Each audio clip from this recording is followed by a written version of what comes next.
سلام به دوستان عزیزم، امیدوارم که حالتون خوب باشه. به کانال خودتون آشپزخانه فریبا خیلی خوش اومدید. امروز با آموزش یک غذای خیلی خوشمزه با سیب زمینی در خدمتتون هستم. امیدوارم که مورد پسندتون واقع بشه. موادی که نیاز داریم عبارتند از 3 عدد سیب زمینی بزرگ، 1 عدد پیاز متوسط، 2 عدد گوجه فرنگی متوسط، 3-4 قاشق غذاخوری جعفری تازه ساتوری شده، 2 حب سیر و ادویه هامون شامل نصف قاشق چای خوری فلفل سیاه، نصف قاشق چای خوری پودر پاپریکا، نصف قاشق چای خوری پودر کاری و به میزان لازم نمک. دوستان عزیزم، در ابتدای کار سیب زمینی ها رو با مقداری آب و کمی نمک میذاریم تا کاملا پخته بشه. خب دوستان عزیزم، یه دونه پیاز متوسطی رو که داشتیم به این صورت نگینی های خیلی ریز خورد میکنیم و با 1-2 قاشق روغن اون رو تفت میدیم تا یه مقداری بافتش به اصطلاح سبک بشه و پیازها نرم بشن. خب بعد از اینکه پیاز رو یه مقداری تفت دادیم، نوبت به اضافه کردن 2 حب سیر میرسه. 2 حب سیر رو خیلی ریز خورد میکنیم و یا میتونید اون رو رنده کنید، فرقی نمیکنه. به پیازمون اضافه میکنیم، اون رو یه مقداری تفت میدیم تا زمانی که بوی عطر سیر بلند بشه.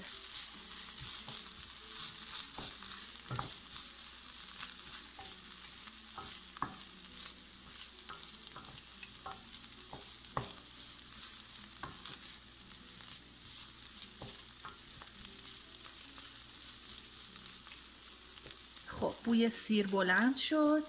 حالا گوجه فرنگی ها رو که خیلی ریز به صورت نگینی های خیلی ریز خورد کردیم رو تو این مرحله به قابلمه اضافه میکنیم.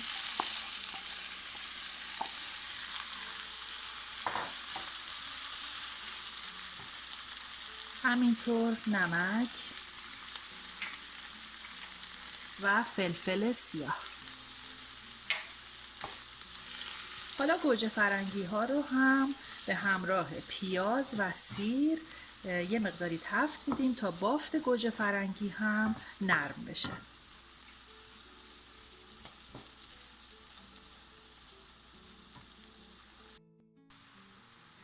خب بعد از اینکه گوجه فرنگی ها رو هم یه مقداری تفت دادیم، حالا سیب زمینی هایی رو که از قبل پخته بودیم اونها رو به این صورت خورد میکنیم، تقریبا نگینی های نسبتاً درشت. حالا به گوجه ها اضافه میکنیم، یه مقداری مواد رو با هم دیگه مخلوط میکنیم تا سیب زمینی هامون هم یه مقداری مزه بگیره. خب حالا پودر کاری داشتیم، اضافه میکنیم، همینطور پودر پاپریکا، دوباره یک کوچولو هم میزنیم. خب حالا نصف لیوان آب رو داخل قابلمه میریزیم.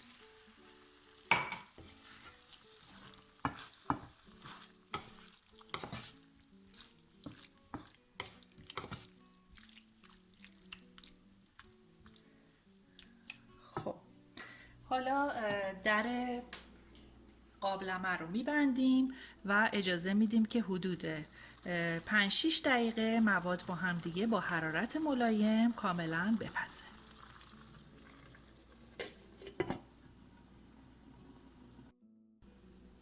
خب دوستان عزیز، 5 دقیقه دیگه هم گذشت و حالا یه مقدار جعفری ساتوری شده داشتیم، اون رو هم به غذامون اضافه میکنیم.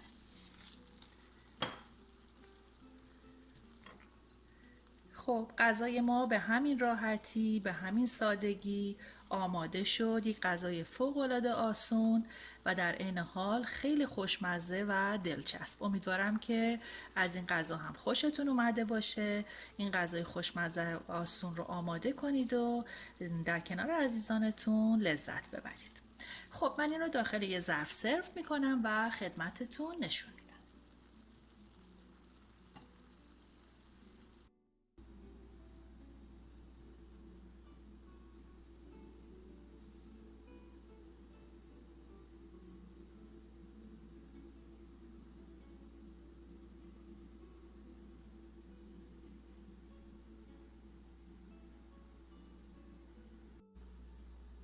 خب دوستان عزیزم، این هم از غذای خوشمزه که در مدت زمان خیلی کوتاهی آماده شد من رو تقدیم میکنم به همه شما دوستان. امیدوارم که از این برنامه هم خوشتون اومده باشه. لطفا ویدیوهای من رو بین دوستان و آشنایانتون به اشتراک بگذارید و اگر بیننده بار اول برنامه من هستید لطفا سابسکرایب یادتون نره. خیلی دوستتون دارم. تا یک برنامه دیگه و یک غذای دیگه، خدا نگهدار.